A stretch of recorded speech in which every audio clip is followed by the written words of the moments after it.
Merci de regarder l'Intelligent TV. Mesdames et messieurs, bienvenue à vous dans cette émission, la revue de presse grand format, une émission consacrée au décryptage des sujets qui ont dominé l'actualité en Côte d'Ivoire dans la presse. Un invité avec nous sur ce plateau, Jean-Marie Kwasi Aoussou, en abrégé JMK. C'est son nom de plume, il est journaliste au quotidien Dernière Heure Monde. Il est également le directeur de publication de ce journal. Merci à vous d'avoir accepté notre invitation, JMK Aoussou. Merci à vous aussi de m'avoir invité sur vos plateaux. Alors pendant 52 minutes, on va décrypter ensemble les sujets phares de l'actualité en Côte d'Ivoire tout au long de cette semaine. Ok. Ça peut aller? Oui, ça peut aller. Alors on va partir tout de suite pour la première partie de cette émission, la synthèse de la semaine.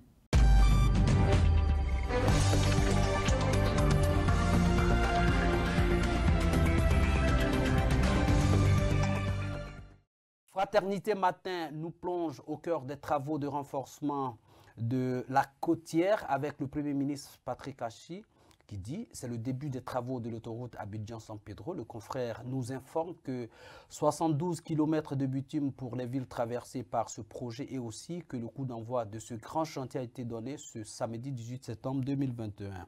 Sur le même sujet, le Matin déclare qu'après plus de 20 ans de calvaire, Alassane Ouattara ressuscite la côtière. Pour plus, nous dit que Adama Bictogo, premier mandat de la Troisième République, et nous ne laissons pas distraire. Lijon d'Abidjan se planche sur la limitation d'âge à l'élection présidentielle et s'interroge en ces termes, qu'est-ce que Ouattara, Bédié et Gbagbo nous ont vraiment fait ou réflexion sur l'initiative de l'honorable Assalé Tiemoko.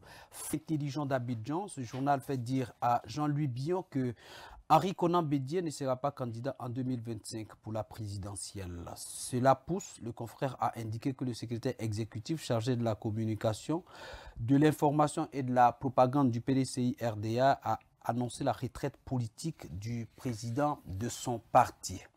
Sur le même sujet, Afrique sur 7 nous informe ce matin que le président du groupe parlementaire PDCI, le député Dossimon, serait suspecté par ses pairs de détournement de fonds devant normalement servir au fonctionnement du groupe. Le site précise que le montant s'élève à 8 450 000 francs CFA. D'où ce titre de nos confrères de Afrique sur 7, Côte d'Ivoire, vers l'implosion du PDCI avant la présidentielle 2025. Selon Afrique Presse, nous apprend que la Confédération africaine de football, CAF, n'a pas homologué le nouveau stade de Yamoussoukro pour recevoir les matchs de l'équipe nationale de Côte d'Ivoire. Par conséquent, les éléphants joueront leur rencontre à venir contre le Malawi à l'extérieur et c'est l'Afrique du Sud qui est présagée, souligne le site. Il est écrit que Ouattara va frapper dans le RHDP. Des postes et des têtes sont menacés selon le confrère. Bélier nous parle d'une certaine guéguerre au sein du régime au pouvoir et évoque, selon lui, les raisons des éloges du Premier ministre Achi Patrick au président de la République Alassane Ouattara. Le nouveau réveil se demande si le directeur du parti d'Alassane Ouattara, Adama Bictogo, serait sur le départ. Information à découvrir seulement en parcourant le journal. Faisons un tour au PDCI RDA avec à la une de Dernière Heure Monde qui se demande si Jean-Louis Billon pose mal son problème. Le confrère essaie de donner des raisons du silence de l'ex-président ivoirien Henri Konan Bédié. Matin revient sur la non-validation du stade de Yamoussoukro et indique que le gouvernement ordonne la mise aux normes de la CAF et de la FIFA. Le journal relate les propos d'un expert du Bénin qui dit ceci. Dans 2 mois, nous aurons un stade homologué et opérationnel. Le confrère poursuit en nous informant que le match à Côte d'Ivoire-Malawi se jouera désormais au Bénin. Dernière Heure nous annonce que la machine du RHDP unifié coince. Le journal nous fait un point sur ce qui ne va pas du tout. Les scories de l'ère Amadou Gon qui continuent et affirment aussi que les transfuges PDCI sont petits dans leurs souliers. Alors JMK Aoussou, on vient ensemble de regarder la synthèse de la semaine. On va commencer nos échanges avec ce premier thème, limitation de l'âge à l'élection présidentielle, avec le député de Tiasalé, Assalé Tiemoko Antoine, qui annonce qu'il va déposer à l'Assemblée nationale de Côte d'Ivoire une proposition de loi sur la limitation à 75 ans l'âge des candidats à l'élection présidentielle en avril 2022, sinon à l'ouverture de la session ordinaire annuelle. Que pensez-vous de cette initiative? Ben, ce n'est pas nouveau. La limitation d'âge commence en Côte d'Ivoire, la limitation d'âge à l'élection présidentielle commence en Côte d'Ivoire en 1998. C'est le président Henri Konan Bédié qui, au cours des amendements constitutionnels de l'année parlementaire 1998, a introduit la clause d'âge à 75 ans comme âge limite pour pouvoir concourir à l'élection présidentielle en Côte d'Ivoire.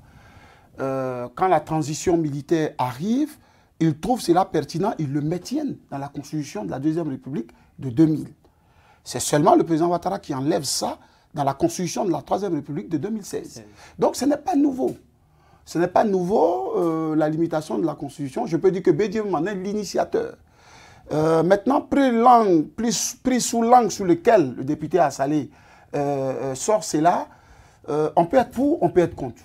Il y a vraiment à manger et à boire là-dedans. Vous êtes pour, vous êtes contre? Je ne suis pas pour. Pourquoi? Je ne suis pas pour parce que je pense que l'âge ne doit pas être un avantage comparatif en politique. On ne doit pas avoir peur des vieux. Si on n'a rien à proposer, on se tait. Si les vieux ont un passé qui leur permet de nous imposer ce qu'ils veulent, mais nous allons subir. L'âge ne peut pas être un avantage comparatif. Mais en fait, qu'est-ce qu'on fait de l'égalité des chances? Au nom de quoi vous voulez qu'on écarte quelqu'un parce qu'il est vieux et qu'on accepte nous parce qu'il est jeune? Parce que le jeune est plus intelligent que le vieux? Non, je pense qu'il faut qu'on ait le courage de dire les choses. Que chacun d'entre eux a joué sa partition, a eu le temps de gouverner. Je vous rappelle que Joe Biden a bientôt 77 ans. Là, nous sommes en Côte d'Ivoire. Non, j'en viens. Non, parce qu'on aime copier. Joe Biden a 77 ans. Joe Biden est dans la politique américaine depuis plus de 35 ans. Je n'ai pas entendu dire aux États-Unis que parce qu'il est là depuis plus de 35 ans, il faut qu'il parte à la retraite. Non. Le problème, il faut qu'on ait le courage. Il a son premier mandat. Non. Joe Biden a été vice-président. Laurent Gbagbo, il a gouverné ce pays. Ouattara, il est en train de gouverner ce pays. Henri Konan Bédié a gouverné ce pays. On estime qu'en Côte d'Ivoire maintenant, il est temps pour ces trois-là de partir, de s'écarter pour laisser la place à une nouvelle génération. C'est un point de vue. C'est un point de vue. Moi, je suis content de cette affaire parce que ce n'est qu'une initiative parlementaire. C'est-à-dire que l'initiative n'est pas venue ni du président de la République, ni du bureau de l'Assemblée nationale, encore moins d'un parti politique. C'est un parlementaire qui estime qu'il faut qu'on mette à la retraite une classe politique ou un groupe politique, un groupe d'individus politiques parce que selon eux, ils ont vieilli. Cette initiative, elle peut passer souverainement comme elle peut être rejetée souverainement. On attend tous de voir en avril 2022 si ça va passer ou ça ne va pas passer. Est-ce que vous êtes en train de nous dire que cette proposition de loi n'a pas de forte chance de passer? Elle a de fortes chances de ne pas passer. Pourquoi? Parce que Adama Bictogo, si devant directeur exécutif du RHDP, a fait une activité au sein de son parti où il a dit que Ouattara n'est que, je précise, n'est qu'au premier mandat de la Troisième République. Ça veut dire qu'il va avoir un second mandat ou un troisième mandat. OK? Donc ça veut dire qu'en 2025, dans l'entendement de Adama Bictogo, Ouattara est candidat. Alors, Ouattara, il a quel âge cette année? Il a 60 ans? Non. Il n'a pas 60 ans. Donc ça veut dire qu'en 2025, Ouattara aura dépassé les 75 ans. Qu'on veut requérir comme l'âge limite. Donc vous voyez Ouattara candidat en 2025? Mais pourquoi pas? Il a été candidat en 2020. Qu'est-ce qui l'a empêché? Lui-même, après avoir crié par le monde entier qu'en 2020, il s'en va, avoir réuni le Parlement, candidat en 2025, j'en viens. C'est que nous sommes dans la première république. Non, j'en viens. Ouattara a crié au monde entier qu'en 2020, il partait. Il a même réuni, pour la première fois de l'histoire de la Côte d'Ivoire, le Parlement en conseil. Comment on appelle ça, Sénat, Assemblée nationale, pour annoncer au monde entier qu'il partait et que c'est Amadou Gon, une semaine plus tard, le 12 mars, qu'il a présenté comme son candidat. Amadou Gon décède, Ouattara est candidat. Pourquoi vous voulez qu'en 2025, il ne soit pas candidat? Arrêtez un peu là. Je dis l'âge n'est pas un avantage comparatif. Si vous estimez que Ouattara peut être candidat en 2025, vous rejoignez Adama Bictogo qui dit que Ouattara n'est qu'à son premier mandat de la Troisième République. Vous confirmez? Mais c'est ce qu'il a dit. Vous confirmez? Mais c'est ce que Bictogo a dit. Oui, Bictogo l'a dit. Vous confirmez? Non. Est-ce que c'est une manière pour vous de confirmer quand vous dites que Ouattara peut être candidat en 2025? Mais il a été candidat en 2020. Donc qu'est-ce que vous voulez qu'il le bloque en 2025? Vous confirmez que Ouattara est bel et bien à son premier mandat? Je ne confirme pas. J'ai dit que Ouattara a été candidat en 2020. En 2020, je ne vois pas ce qui peut le bloquer en 2025 s'il est candidat. Voilà. Rien ne peut le bloquer. En l'état actuel des choses, je suis assis, je ne vois pas qu'est-ce qui peut bloquer Ouattara, surtout qu'il n'y a pas de limitation d'âge. Maintenant, si l'Assemblée nationale adopte de façon souveraine qu'à partir de maintenant, 75 ans, âge limite, et qu'à ces 75 ans-là, ça serait appliqué aux élections de 2025, Ouattara n'est plus candidat. Il est fort clos. Bédi est fort clos, Gbagbo est fort clos, Madame Gbagbo est fort clos. Tout le monde est fort clos.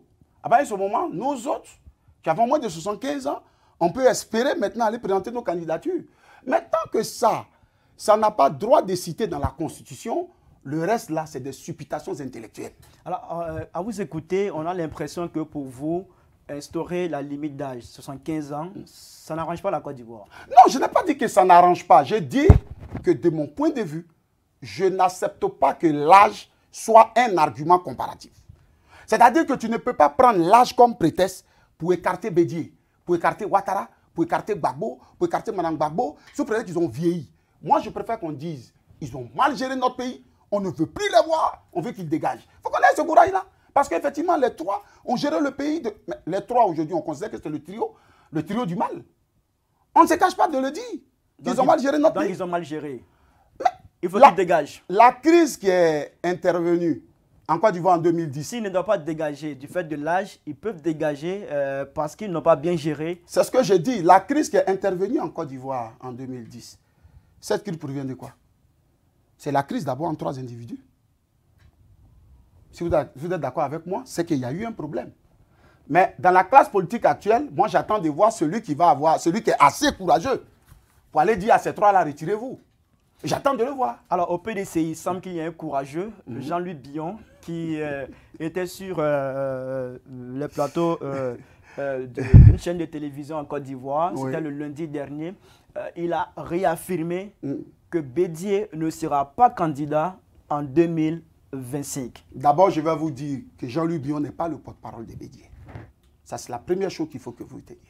Il n'est pas le porte-parole de Bédié. Il est secrétaire? Non, il est secrétaire exécutif. Le secrétariat exécutif... Chargé de la communication? Non, le secrétariat exécutif est comme le gouvernement du PDCI, où se retrouvent des intellectuels pour réfléchir sur la marche du parti, sur la vie du parti, faire des propositions au cas où le PDCI demain arrive au pouvoir, comment on gère. Et il a le segment de la communication, le segment de l'information, le segment de la propagande. OK? Il n'est que ça. Il n'est pas le porte-parole du président Bédié. Je le répète et je le mets au défi de me dire à moi, je suis militant du PDCI, quand est-ce qu'il a été nommé porte-parole du président Bédié? Il n'est pas porte-parole du président Bédié. Il parle en quelle qualité? Qu'il décide d'être candidat en 2025, c'est son droit le plus absolu. En tant qu'un cadre important du PDCI, sûrement qu'il a eu vent de cette information. Il ne fait que Non, je vais vous dire. Au PDCI RDA, je vous donne l'ordre des instances. Il y a le président du parti, il y a les vice-présidents du parti, il y a le chef du secrétariat exécutif, il y a les secrétaires exécutifs. Aujourd'hui, on a des instances comme le comité politique. Le comité est chargé de la gestion et du suivi des élections. Le comité est chargé de la mobilisation des ressources qui sont venus renforcer ces instances-là. On a le comité des sages, on a toutes sortes d'instances. Donc, quelqu'un ne peut pas être dans une instance et dire qu'il est important. L'important, là, il s'appelle Bédié. Et Jean-Louis Billon n'est pas son porte-parole. Je le répète, il n'est pas le porte-parole de Bédié. Oui, il n'est pas porte-parole. Voilà, donc il parle en quelle qualité? PDCI. En tant qu'un membre du PDCI RDA. Écoutez, c'est comme si je vais m'asseoir ici et puis je vous dis, Bédié n'est pas candidat en 2025. Est-ce parce que je suis JMK Oussou que vous allez prendre ça pour agent comptable? Jean-Louis Billon, c'est quand même pas n'importe qui au PDCI. Oui, mais parce que moi, je suis n'importe qui. Donc, quand je le prends, vous ne le prendrez pas au sérieux. Non, pas ce qu'on dit. Non, c'est ce qu'on dit. Parce que Jean-Louis Billon, il est multimilliardaire, il est PDG du groupe SIFCA, il est secrétaire à machin. Donc, s'il dit demain que Bédié est devenu fou, en griffe, qu'on m'excuse, allez immédiatement, tous on va aborder pour dire que Bédié est devenu fou. Je vais vous dire une chose. Lui, Jean-Louis Billon, je n'ai pas envie de lui répondre. Parce qu'au PDCI, c'est un épiphénomène, cette affaire-là. Il est le président, écoutez-moi bien, il est le président du groupe de travail numéro 3 qui a planché sur la candidature au PDCI pour la présidentielle 2025. Vous savez ce que le groupe de travail numéro 3 a proposé? Le groupe de travail numéro 3 a proposé dans le comité de synthèse que le futur candidat du PDCI à l'élection de 2025 soit connu 24 mois avant les élections. C'est-à-dire fin 2023, début 2024. On est d'accord. Les tests sont là, ça va sortir bientôt. Quand on propose ça, qu'est-ce qui vous fait courir à 50 mois des élections, pour venir dire que vous êtes candidat. Mais est-ce qu'il n'a pas le droit de le faire? J'ai dit qu'il a le droit de le faire, mais il ne faudrait pas qu'il dise que Bédié va à la retraite. Il le dit en tant que qui? En tant que membre du PDCI. Mais écoutez, si tous les membres du PDCI devaient venir dire que lui, Jean-Louis Bion, il est à la retraite, il va l'accepter? Bédié n'est pas à la retraite. Est-ce que c'est cette démarche de Jean-Louis Bion qui vous a poussé Bien sûr, à la une de votre journal le il mercredi passé qu'il pose mal le problème? Il pose mal le problème. Le problème, c'est quoi? D'abord parce que les problèmes de candidature au PDCI-RDA ne sont régentés que par une seule instance du parti. Même le président ne règle pas les problèmes de candidature. Le congrès n'est plus. C'est la convention du parti qui règle les problèmes de candidature. Quand il parle, il est au-dessus de la convention ou il est en bas de la convention? Il ne le dit pas. Mais c'est trop facile. Au nom de ton ambition, de ta candidature, tu vas venir comme un éléphant dans un magasin de porcelaine, tout mélangé. On ne peut pas accepter. Mais si on ne lui répond pas, je l'ai écrit dans mon papier, c'est parce que le président Bédié lui-même a demandé qu'on laisse la démocratie interne au parti fonctionner. Donc on le laisse parler, non pas parce qu'il a raison, mais parce qu'au PDCI, on dit laissez tout le monde parler. C'est tout. Est-ce que ce silence dont vous parlez au PDCI, ça ne démontre pas le fait que la candidature de Bédié ne fait pas l'unanimité? Mais Bédié n'est pas candidat. Bédié ne vous a jamais dit qu'il est candidat en 2025. Il vous a dit ça à vous un jour. Il ne l'a pas dit. Mais alors? Il n'a pas non plus dit qu'il ne sera pas candidat. Mais pourquoi vous voulez forcément prêter une candidature à Bédié? Même en 2020, je vous rappelle, mon cher Khalil, que Bédié n'était pas candidat aux élections présidentielles.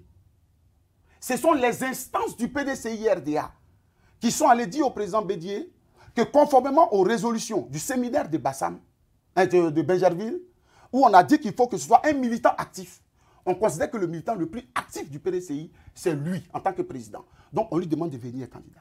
Voilà comment Bédié devient candidat. Il n'a pas refusé. Mais il ne peut pas attendre. Il pouvait refuser quand même. Oui, mais il n'a pas... Pourquoi vous voulez que, forcément, il refuse? Pourquoi vous voulez qu'il n'accepte pas? Il pouvait refuser. On appelle ça, le verre à moitié plein. C'est-à-dire, vous voulez forcément dire que le verre est vide. Oh, il est à moitié plein. On lui fait une proposition, il accepte ou il refuse. Mais quand il a su que les conditions n'étaient pas réunies pour qu'il aille aux élections, il n'y est pas allé. Bédié ne vous a pas dit qu'il est candidat en 2025. Pour la simple et bonne raison que Bédié n'est pas demandeur. Jean-Louis Bion est demandeur, peut-être que ça serait lui. Mais pour le moment, on lui demande de respecter ce que lui-même, son groupe de travail qu'il préside, a écrit. Qu'on permette que à 24 mois des élections, on puisse sortir le candidat. Est-ce que nous ne sommes pas en train d'assister à une crise générationnelle? Il n'y a pas de crise générationnelle au PDCI. Je suis désolé. RDA, non. D'un côté, la jeunesse. Moi qui vous parle, je suis très proche du président Bédié. Je n'ai pas 55 ans. Bion est plus âgé que moi. Moi, je soutiens Bédié. Je ne soutiens pas Bion. Donc, on va dire quoi? Quelle crise générationnelle? Arrêtez de rêver. Vous avez un parti politique qui est au travail tous les jours. Son secrétariat exécutif se réunit tous les mardis. Son comité politique se réunit tous les mercredis. Tous ces instances se réunissent. Le comité chargé des élections se réunit tous les lundis. Ces bases sont au travail. Et on dit non, ils sont en crise. Mais quel est ce parti politique qui est en crise mais qui est au travail? Le RHDP est en crise. À l'heure où je vous parle, on parlera du RHDP. Le président Alassane Ouattara vient de dissoudre, je dis bien dissoudre, la direction exécutive. C'est ça un parti politique qui est en crise. Pourquoi on n'en parle pas? Parce qu'ils sont au pouvoir. Alors, on reste toujours avec le PDCI RDA, où le président du groupe parlementaire, le député Do Simon, est soupçonné d'avoir détourné un fonds qui devrait servir au bon fonctionnement du groupe. Il a répondu qu'il ne se sent pas concerné par cela. Donc, je ne sais pas où il a donné cette réponse. On l'a vu à la une du journal Le Matin. Oui, le problème c'est que... Le Matin a mis ça à sa une. Mais il n'a pas parlé au journal Le Matin, malheureusement. Donc, on ne sait pas où le journal Le Matin allait sortir. Do Simon n'a pas parlé à Le Matin. Il nous a dit qu'il n'a pas parlé à Le Matin. Donc, on ne sait pas où ils sont sortis. Mais alors, on se parle sur ce plateau. Do Simon est en réunion de travail avec le groupe parlementaire sur cette question. Ce qui se passe, c'est que ce n'est pas un problème caché. L'Assemblée nationale de Côte d'Ivoire, et là je salue le président Amadou Soumaoro, président de cette institution, est l'institution où il y a peut-être le plus de traçabilité au niveau des finances. On a constaté des mouvements, je dis bien des mouvements financiers, sur des comptes. On nous parle même de 8 millions, tantôt de 9 millions. Et effectivement, les députés ont demandé à savoir à quoi a servi l'argent. Il est en train de s'expliquer avec eux. À l'heure où on se parle, il s'explique avec eux. Qu'est-ce qui va en sortir? Je ne peux pas préjuger. Mais je pense, je ne veux pas surestimer M. Dao-Simon. Vraiment, ce n'est pas 8 millions qu'il va voler. Il a tous les défauts, mais ce n'est pas 8 millions qu'il va voler. Ce n'est pas quand même une affaire qui honore le PDC. Non, ça n'honore pas. Je vous dis, c'est des mouvements, des comptes, des mouvements qui ont eu lieu où, quand on comptabilise, ça fait près de 8 millions. À quoi ces 8 millions ont servi? Il est en train de répondre à ses camarades parlementaires. Est-ce qu'il a pris ça pour lui-même? Est-ce qu'il a pris ça pour régler des problèmes? Il est en train de répondre. Donc, je ne peux pas donner des réponses claires, mais je pense que quand il va finir, on pourra en parler. S'il a détourné ou pas, on le saura. Alors, le journal Le Matin s'est interrogé au sujet de cette affaire. Avec cette affaire de détournement de fonds, le PDCI peut-il encore donner des leçons de gouvernance? Mais si Le Matin ne s'interrogeait pas comme ça sur cette affaire, mais j'aurais interpellé Patrice Yao, le directeur de publication, le directeur général. Est-ce qu'ils n'ont pas bien fait de s'interroger? Non. C'est quand même une affaire un peu, pas un peu grave. Le Matin, dans son rôle. On parle de détournement de fonds qui devait servir au fonctionnement du groupe parlementaire. Je suis d'accord. Encore que Le Matin est dans son rôle quand il pose cette question, des médias, de poser cette question. Donc, si Le Matin n'avait pas posé cette question, j'aurais interpellé Patrice Yao. Maintenant, est-ce qu'il y a eu effectivement détournement? Je vous dis qu'à l'heure où on se parle sur ce plateau, à cette émission, il est à la permanence du PDCI au plateau avec le groupe parlementaire en train de s'expliquer. Vous et moi, nous saurons si finalement l'argent lui a servi personnellement ou si l'argent a servi à d'autres choses collectives, on le saura. Mais toujours est-il que ce n'est pas un phénomène nouveau.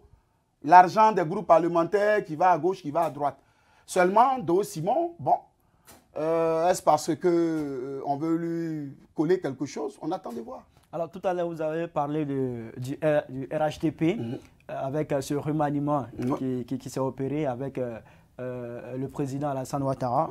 Vous parlez de quoi? De crise au RHDP? J'ai dit quand le président, le mentor d'un parti comme le RHDP, de la dimension du président Alassane Ouattara, décide de dissoudre la direction exécutive de son parti, ça veut dire qu'il y a crise dans le parti. Donc c'est chaud au RHDP? Non, je ne dis pas que c'est chaud, je dis il y a crise. Entre c'est chaud, cette expression des journalistes dont je ne sais même pas d'où ça sort, c'est chaud alors qu'on ne voit même pas la chaleur. Entre ça et puis une crise, il y a un problème.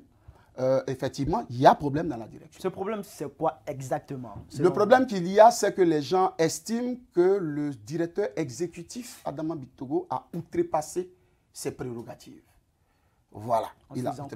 En convoquant de façon parallèle les ministres sans avoir l'accord du Premier ministre Patrick Achi, en s'érigeant pratiquement en Premier ministre bis, en s'immisçant un peu trop dans les affaires du gouvernement, alors que son rôle c'est de diriger le parti. Mais je ne veux pas être l'avocat d'Adama Bictogo. Mais moi, le ministre Bictogo est quelqu'un que j'admire personnellement. Parce qu'en politique, c'est un baroudeur. Et comme moi j'aime barouder, j'aime les baroudeurs. Si Adama Bictogo était mou, était flasque, ou n'avait pas de contenant, je ne suis pas sûr que le RHDP aurait, comment on appelle ça, la posture que ce parti a aujourd'hui. Malheureusement, on va lui taper dessus. Est-ce que vous êtes en train de dire qu'au RHDP, il y a certains qui sont mous? Bon. Est-ce qu'il y a certains qui sont mous? Khalil. Khalil ne me met pas en difficulté. Il y a Jeune Afrique qui nous dit qui rapporte que le remaniement serait en faveur de Patrick Achi. Oui, parce que la vérité, ce que je vais dire ne va pas plaire, mais je vais le dire, la vérité, c'est que le RHDP apparaît un peu comme une armée mexicaine. C'est-à-dire? Où il y a plus d'officiers que d'hommes de troupes. Il y a trop de grands types au RHDP. Voilà, le Premier ministre, on ne voit rien de bon. Ça bavarde, ça se bat sur les pieds, ça va dans tous les sens. Ils mettent Ouattara dans un triomphalisme béat. Il n'y a rien, c'est une armée mexicaine. Et je pense que le président Ouattara s'est rendu compte qu'effectivement, il a affaire à une armée mexicaine, à laquelle il va donner un bon coup de fouet, tel que je le connais. Et puis bon, essayer de remettre ça dans un ordre vraiment de marche, quoi. Remanier le parti en faveur de Patrick Achi. Ce n'est pas forcément... Est-ce une manière pour ce parti-là de mettre en avant Patrick Achi pour la présidentielle de 2025? Non, je ne suis pas encore au stade de la présidentielle. Moi, je retiens que Ouattara... Est-ce que vous pensez que ce schéma peut se présenter? Ça peut se présenter. Et si ça se présente, Patrick Achi, il est capable de permettre au RHDP de conserver ce pouvoir? Vous savez, Patrick Kachi a ce qu'on appelle le background. Il a le background. Maintenant, est-ce qu'il a la couleur nécessaire? Est-ce que la base du RHDP se sent en lui? Est-ce qu'il incarne cette base? Voilà le problème. Vous pouvez ne pas aimer le président Ouattara, mais ce monsieur incarne sa base. Voilà. C'est comme Bédié. Vous pouvez ne pas l'aimer, mais il incarne son Patrick parti. Kachi n'a pas l'énergie qu'il faut. Non, ce n'est pas l'énergie. J'ai dit... Il n'a pas la fougue de Bitogo. Il y a un peu ça. Bitogo a sa fougue. Patrick Kachi, il a son intrinsèque. Il est bien mis. Voilà. Est-ce que quand vous dites qu'au RHDP, il y a des gens qui sont mous, flasques, vous pensez aussi à Patrick Kachi? Non, jamais. Il n'est pas mou. Sinon, il n'aurait pas eu le parcours qu'il a eu au PDCI. C'est un baroudeur. C'est un baroudeur en tant que militant. Hein. Mais quand vous arrivez dans l'administration, bon, voilà, c'est un bon technocrate.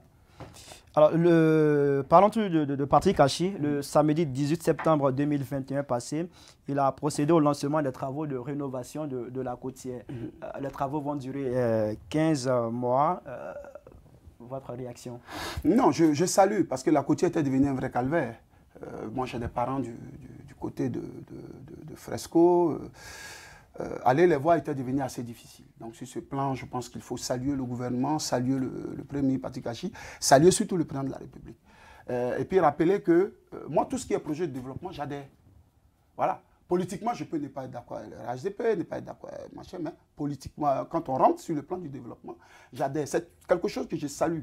On parle de la côtière, c'est en train d'éclipser l'ouverture de l'université de San Pedro, qui, pour moi, était un moment majeur. Parce que le président Ouattara avait promis 5 universités, mais on découvre qu'il y a Human, il y a San Pedro aujourd'hui, il va y avoir Bondoukou bientôt, et à côté même, on a l'Institut national de formation judiciaire, qui a été inauguré à Yamoussoukro, dont on a très peu parlé.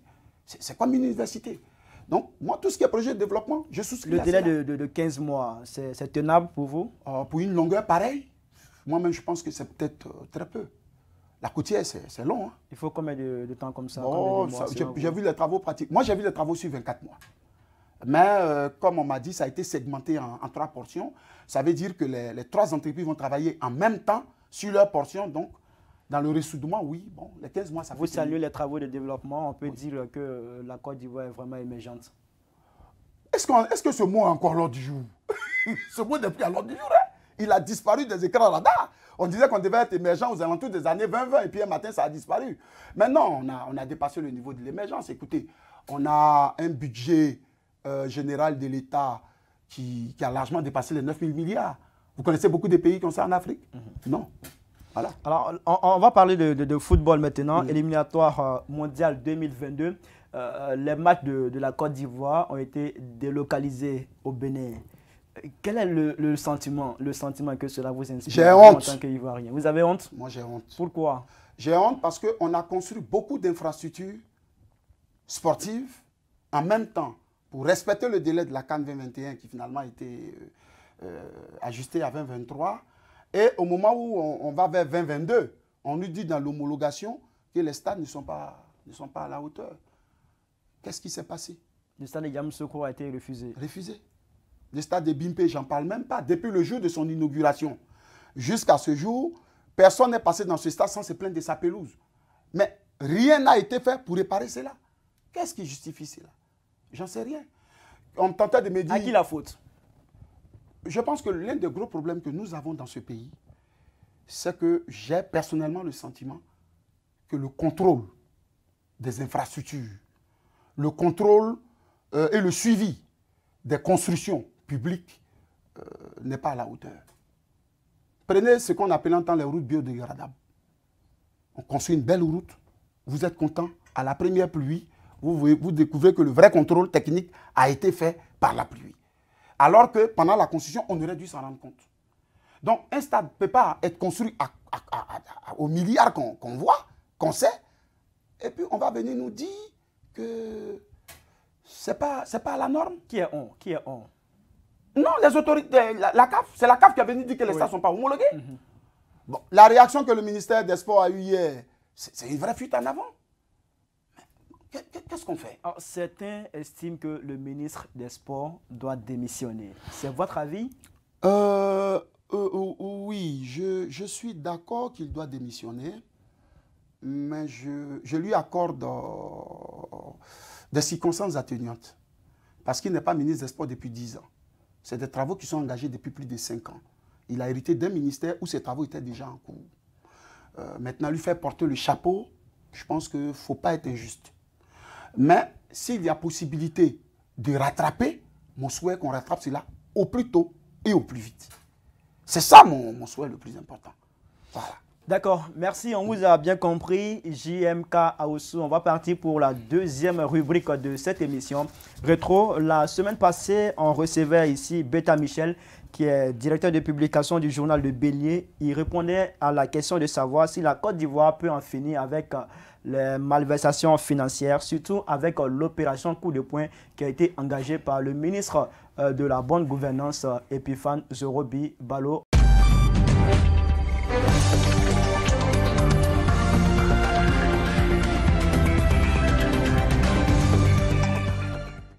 La corruption, là, c'est les fruits de la corruption, il faut combattre. Parce que si on peut retirer les biens qu'il acquiert grâce à la corruption, mais il a quel intérêt de se laisser corrompre? Je te le dis. Tu sais, moi, je vous ai dit souvent, quand on échangeait en offre, je dis je suis responsable d'une ONG que j'ai créée parce que j'ai réfléchi sur les questions sociales, sur les questions de développement. C'est des questions qui occupent moi personnellement, qui m'occupent personnellement. Parce que Côte d'Ivoire Perspective 2040, je ne sais pas, ils ont arrêté de discuter, mais c'est des documents qu'il faut lire, qu'il faut s'approprier. C'est vous dire que les questions qu'on veut traiter superficiellement, elles ont été déjà réglées. La corruption existe partout. Hein. Dans le monde, elle existe partout. Mais quand tu ne pourras pas jouir des fruits de ta corruption, là, tu vas aller où? Tu ne pourras pas continuer. Tu ne pourras pas continuer. Donc, quand on laisse les gens jouir des fruits de leur corruption, et puis on dit qu'il est corrompu, je dis, mais avec qui on joue? Il faut que dans ce pays, on accepte de comprendre qu'il y a d'autres qui veulent comprendre. Il y a d'autres qui savent ce qui se passe. Il y a d'autres qui savent qu'est-ce qu'il faut pour apporter des solutions, quelques solutions. On n'est pas tous peut-être à certains niveaux de décision, mais pour ce qui est de la réflexion, nous tous on peut réfléchir quand même sur les questions sociales qui concernent notre pays. Et c'est ce que moi j'ai fait. Moi j'ai dit la corruption là, c'est le moindre mal à la Côte d'Ivoire. La corruption, c'est le moindre mal à la Côte d'Ivoire, a dit Beta Michel du journal Le Bélier. Alors JMK Aoussou, après l'avoir écouté, quelle réaction de votre part? Non, je suis d'accord avec lui, pas sur le fait que c'est le moindre mal, c'était mal. La corruption était mal en la Côte d'Ivoire. Mais je pense qu'il a raison. Si on empêche les détourneurs publics de jouir des fruits de leur détournement, je pense qu'on va diminuer un peu la dose de corruption. Comment les empêcher? Mais moi, j'opte pour qu'on saisisse les biens. Moi, j'opte pour ça. Attendez, lorsqu'on a commencé l'opération coup de poing, on nous a parlé d'un DG d'une entreprise publique que je ne citerai pas, qui a acheté 2 immeubles ici à Angré, 8e tranche, cash 800 millions. Mais un DG, il est payé à combien? Pour que lui, il ait 800 millions pour payer cash 2 immeubles. On saisit les 2 immeubles. Mais les immeubles sont là, les immeubles lui appartiennent, personne ne parle. Donc ça aussi, c'est un problème. Mais quand on regarde bien dans l'opération qui avait été initiée par le Premier ministre, de voir clair dans la gestion de nos entreprises, on a vu l'impact du politique dans les vols dans les entreprises. Des DG qui ont reconnu que des responsables du parti sont venus leur dire cotiser. Mais quand vous dites à un responsable qu'on attend 100 millions de toi, alors que vous savez que très bien, ces 100 millions, quand il les prête, ça va les puiser dans les caisses de l'entreprise, qu'est-ce qu'on espère? Est-ce que, à vous entendre parler, on a l'impression que pour vous, ce sont les dirigeants même qui incitent Bon, je m'en tiens à ce que ces DG-là ont dit pour se dédouaner. Vous voyez le scandale du FDFP? Qu'est-ce qu'on a fait? À la fin, on a suspendu le président du conseil de gestion, qui est le pilier, Joël Nguessan, qui est le protecteur de la maison. Pourquoi? Parce que le DG a toutes les preuves de ce qu'on est venu puiser chez lui pour partir. Si on le pousse à bout, qu'il parle, ça va noyer beaucoup de gens.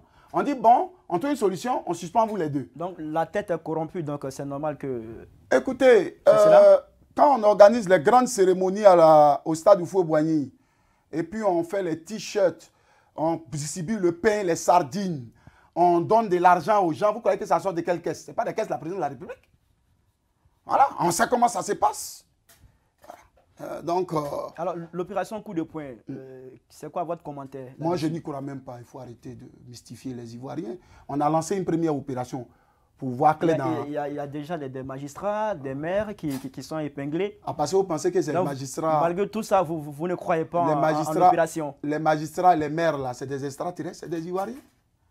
Comment ça, c'est se mystifier, là? Moi, je n'aime pas cette formule politique où quand c'est coincé, on cherche à créer des subterfuges là pour distraire l'opinion. Patrick Kachi, en tant que Premier ministre de Côte d'Ivoire, a lancé une opération dans les entreprises de l'État, des audits. Où on en est avec? Ça fait près de 6 mois. Pourquoi on n'en parle pas? Des DG ont été épinglés ici. On ne les a pas arrêtés. On a arrêté d'autres parce qu'ils avaient moins de protection politique. Il y a des structures où on n'est pas allé épingler parce que le DG là-bas est parent à qui on sait. Il faut arrêter, il faut qu'on arrête là. Et puis Zorobi Epiphane Balo, lui, il nous raconte quoi? C'est lui qui va nous parler de corruption dans ce pays?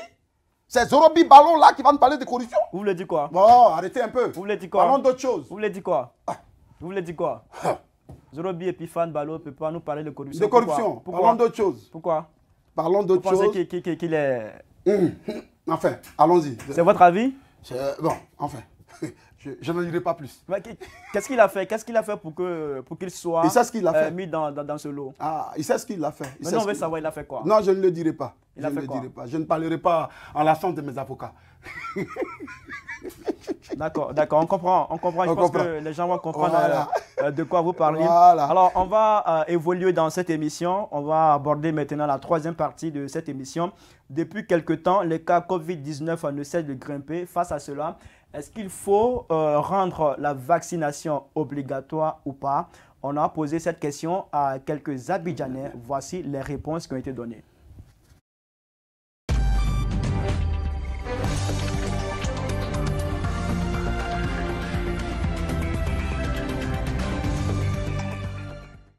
Non, je ne pense pas qu'elle doit être obligatoire. Elle doit être un choix personnel, une volonté personnelle. Les raisons, c'est qu'il y a eu tellement de vaccins qui étaient passés à l'époque. Pourquoi eux n'ont pas été, comment on appelle, une obligation? Pourquoi ils n'ont pas été une obligation à l'époque? Et que c'est maintenant, on sait qu'il faut obliger les gens à le faire. Je pense que c'est une volonté, c'est un choix. La personne qui veut, qui désire, peut aller faire son vaccin. S'il ne le désire pas, alors tant pis, sinon que ça ne peut pas être une obligation. Moi, je ne suis pas d'accord pour ce vaccin. On ne peut pas obliger les citoyens à faire ce vaccin. Chacun est libre de faire ce qu'il veut. C'est moi mon avis qui est là. Pour moi, le vaccin n'est pas assez approprié parce que d'autres disent quand ils tombent malades, ils ont des trucs. En tout cas, moi, je ne peux pas. Bon, moi, je pense que la vaccination du Covid-19 ne doit pas être obligatoire. Bon, les raisons sont les suivantes. Parce qu'il y a trop de nouvelles qui circulent sur les réseaux sociaux. Certains disent que ce sont des vaccins qui ne sont pas fiables. D'autres disent que c'est fiable. Alors, je pense que pour un problème de santé, il ne faut pas jouer à la loterie là-dessus. Voilà, donc il y a une question de précaution et d'attente. Voilà, pour voir exactement si c'est un vaccin fiable. Voilà.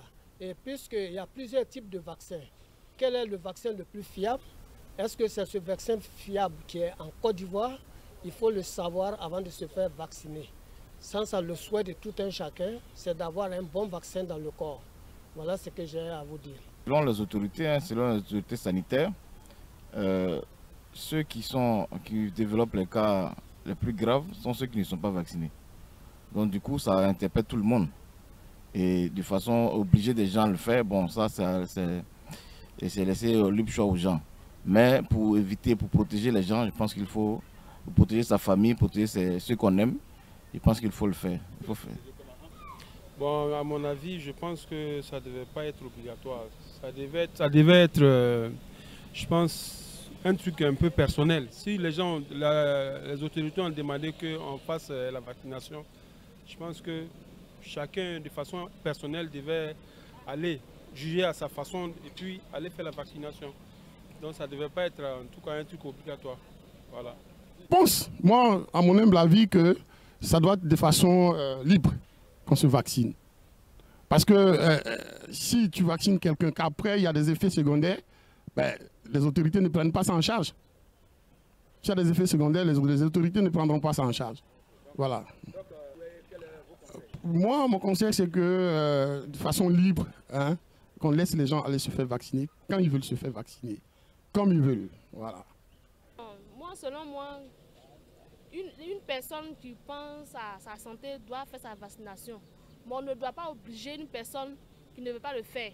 Les différents intervenants, pratiquement, je pense bien une seule personne a donné son accord pour rendre cette vaccination obligatoire. C'est quoi le commentaire que cela vous inspire? Bon, je pense qu'on est à mi-chemin entre le respect des droits individuels et le respect de ce qu'on peut appeler la sécurité publique. Oui, on veut que les gens respectent leurs droits, que les gens ils se fassent vacciner quand ils veulent, comme ils veulent, mais en même temps, le Covid, quand il se répand, il ne fait pas le tri. Voilà. On nous a dit qu'aujourd'hui, le vaccin nous permet de nous protéger entre 70, 80, voire 85%. Je pense que c'est déjà beaucoup pour que les gens aillent se faire vacciner. Déjà qu'on ne respecte même pas les mesures barrières. On ne respecte rien. On joue avec tout. L'Ivoirien a ce bon côté de tourner tout en dérision. Quand tu dis à quelqu'un va te dire non, moi je mange piment. Comme si ceux qui contractent ne mangent pas le piment. C'est difficile. De mon côté, je pense que c'est bon pour la sécurité publique qu'on impose le vaccin. Nous sommes dans un pays démocratique. Démocratique, malheureusement. Les gens sont libres. Où les gens sont libres. Imposer, c'est vraiment... C'est difficile.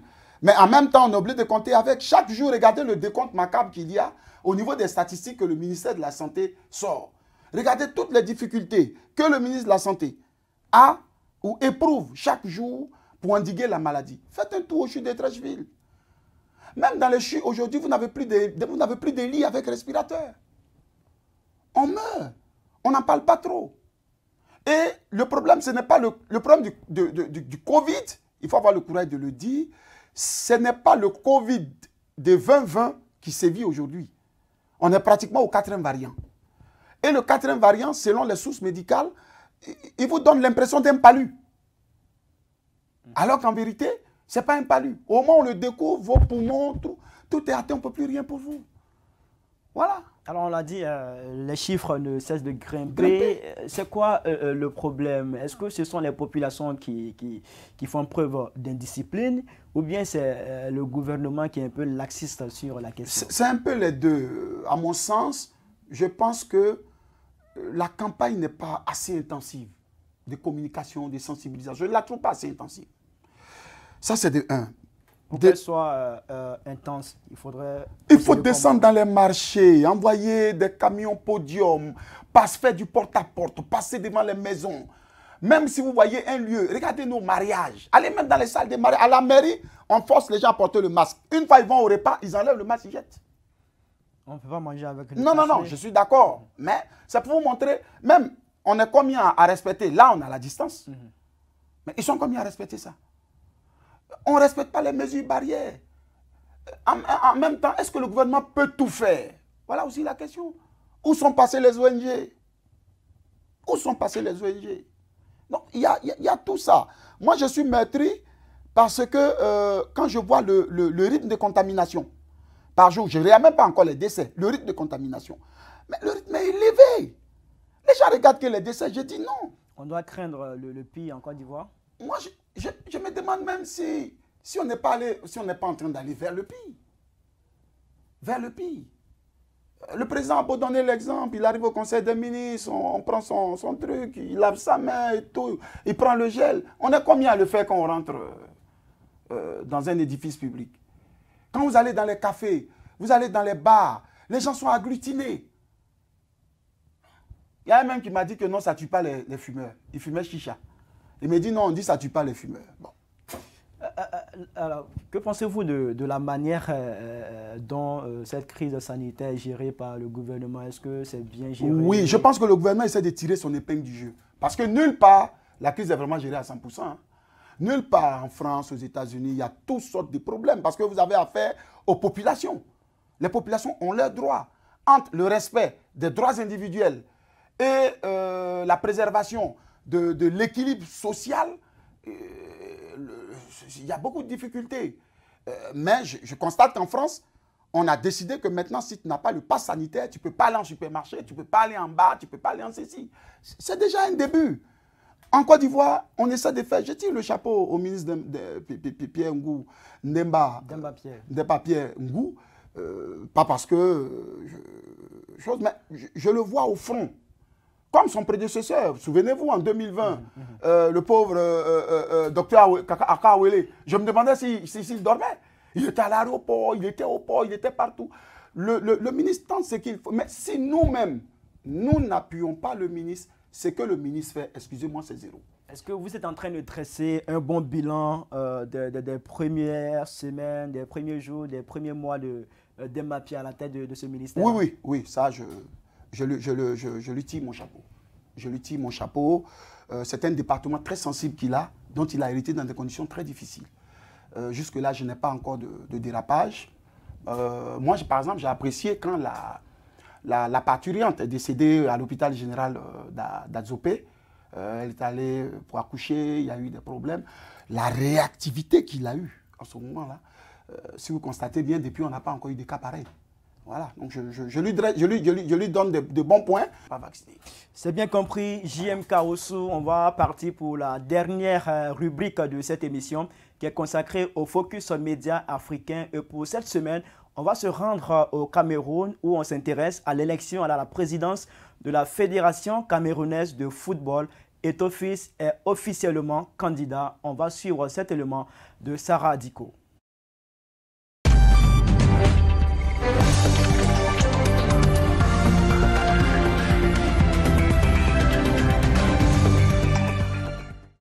Selon le site CamFoot, Samuel Eto'o-Fils s'est lancé un nouveau défi, prendre les commandes de la Fédération camerounaise de football FECAFOOT. Après plusieurs semaines de suspense, l'ancien numéro 9 des Lions Indomptables a officiellement annoncé sa candidature à l'élection du futur patron du football camerounais. Expliquant pourquoi il bride la présidence de l'instance fêtière, il a indiqué qu'il est temps de lancer le chantier de la reconstruction de football camerounais. Avec pour slogan « Redonner au football camerounais sa grandeur », Samuel Eto'o-Fils a levé le voile sur les grandes lignes de son projet. Il s'agit de relancer les championnats locaux en leur assurant régularité, attractivité et visibilité, restaurer l'esprit de conquête au sein des sélections nationales et redonner de la confiance aux ressources humaines pour que talents et encadreurs aient une croissance simultanée et pérenne. Samuel Eto'o promet s'engager sans précédent de ne pas empocher un centime des indemnités prévues pour le poste de président de la fédération. Selon lui, ces fonds seront alloués au développement du football amateur. Dans sa déclaration, Samuel Eto'o égratigne au passage, sans le citer, le président actuel de la FECAFOOT. Un Seydou Mbombo Njoya que le quadruple ballon d'or africain avait soutenu au moment de son élection en 2018. Alors Samuel Eto'o-Fils est officiellement candidat à l'élection à la présidence de la Fédération camerounaise de football. JM Kaosu, quel est votre commentaire? Est-ce que vous pensez que Samuel Eto'o-Fils a des chances pour remporter cette élection prévue en décembre? Oui, vraiment je suis pour sa candidature. Moi, je suis pour le transfert des fédérations aux sportifs qui ont animé les domaines sportifs de ces fédérations-là. C'est pour cela qu'en Côte d'Ivoire, je soutiens la candidature de Didier Drogba. Maintenant, je constate que c'est une candidature qui suscite beaucoup de polémiques, comme la candidature de Drogba en a suscité en Côte d'Ivoire. À votre avis, cela est dû à quoi? Oh, bon, vous savez... Est-ce que c'est parce que Samuel Eto'o-Fils fait peur ou bien Drogba fait peur? Je pense qu'ils font peur. Ils font peur? Ils font peur et puis je pense qu'ils incarnent trop le football. À côté de nous, avant eux, Abedi Ayew Pelé, icône du football africain, a eu tous les problèmes à la Fédération ghanéenne de football. Ce n'est pas passé. Il a dû partir à la base pour devenir après vice-président pour pouvoir avancer. Donc je pense que c'est un peu ça. Mais Samuel Eto'o incarne le football mondial, le football africain, le football camerounais. Je pense que le Cameroun n'a même pas d'ambassadeur plus expressif à l'étranger que Samuel Eto'o. Ce n'est pas l'étranger qui va voter. Non, quand je dis, c'est pour montrer combien de fois il incarne son pays. Donc, ça serait bien qu'il soit le président de la fédération.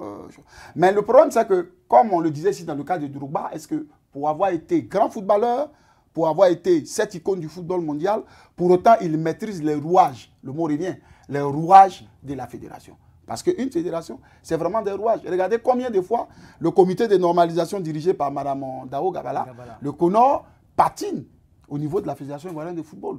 Parce qu'elle ne maîtrise pas les rouages de cette fédération. Donc, au-delà du discours officiel qu'on fait en bas, ça patauge. Voilà. Alors, Samuel Eto'o, on a entendu dans l'élément, il a soutenu l'actuel président en 2018 et quelques années après, il est son adversaire. Est-ce que cela ne peut pas desservir Samuel Eto'o? Ça peut desservir Samuel Eto'o parce que Ndoya connaît mieux la fédération que Samuel. Voilà, il faut rappeler les choses par leur nom. Ndoya maîtrise mieux les rouages. Je reviens encore sur le mot fétiche de mon grand frère Ahmed Ouattara. Vous prononcez ce mot avec beaucoup de sourire. Oui, parce qu'on lui a tellement tapé dessus, le pauvre. Mais c'est la vérité qu'il a dite. Il y a les rouages. Attendez, moi je viens à l'Intelligent TV. Je suis journaliste professionnel. Et puis je viens, oui, je sais écrire, j'ai une bonne prestance, je sais parler, machin et autres. Mais de là à dire que je vais faire le travail de Khalil à sa place, excusez-moi, il y a un peu de prétention là. Voilà. Donc, moi, je disais aux gens, je suis le premier admirateur de Didier Drogba, mais est-ce qu'il ne peut pas chercher à devenir vice-président pour maîtriser les choses et revenir dans 5 ans? Je n'ai pas été suivi. Samuel Eto'o, c'est la même chose. Celui qui l'a aidé à devenir président de la fédération était déjà membre de cette fédération. Il connaît cette fédération. C'est différent de Samuel Eto'o, qui n'a été que capitaine de l'équipe de Manchester, qui ne maîtrise pas la fédération. Est-ce qu'ils vont lui faciliter la tâche? Même si l'international arrivait à imposer Samuel Eto'o à la fédération, à la FECAFOOT, la fédération. Il arrive souvent que l'international impose un président. Oui, parce que le président Gianni Infantino est dans une méthode d'infantilisation des fédérations africaines que je n'apprécie pas beaucoup. Regardez le coup qu'il a fait à Ahmad Ahmad à la CAF. Je n'apprécie pas beaucoup. Le dictat de la FIFA sur le football africain, c'est comme une OPA qu'on veut lancer. Parfois, j'en arrive à regretter mon bon vieux Ayatou. Parce qu'il était tellement solide que les gens ne pouvaient pas le bousculer. Mais regardez Ahmad Ahmad, ce qui lui est arrivé. Alors, si à l'échelle continentale, la FIFA impose ce qu'elle veut à la Confédération africaine, vous imaginez une fédération isolée? Alors, JM Kaoussou, nous sommes à la fin de cette émission. On vous donne l'occasion d'adresser votre mot de la fin. En tout cas, je voulais remercier... Vous regardez cette caméra-là? Celle-là? Oui, celle-là. Je voudrais remercier l'Intelligent TV. J'en entendais parler, je suis venu, j'ai trouvé un studio télé moderne. Merci. Avec des jeunes. Khalil qui m'a vraiment bien embêté pendant cette émission avec ses questions et ses relances. Je voudrais vraiment souhaiter longue vie à cette télévision, souhaiter longue vie à la fée, lui demander de tenir, parce que je sais combien de fois c'est lourd, combien de fois ce n'est pas facile, mais je suis très fier vraiment d'être sur ce plateau et j'espère vraiment avoir été à la hauteur. Voilà. Il y a depuis quelque temps, je ne fais plus de plateau télé, mais là, je suis revenu là avec beaucoup de joie, en tout cas. Alors, merci beaucoup à vous d'avoir accepté notre invitation. Je précise qu'on était en compagnie de JMK, Jean-Marie Kouassi Aoussou. Il est journaliste professionnel, directeur de publication du quotidien Dernière Heure Monde. Merci à vous d'avoir suivi cette émission. On se donne rendez-vous très prochainement pour une autre émission de la revue de presse grand format. À très bientôt.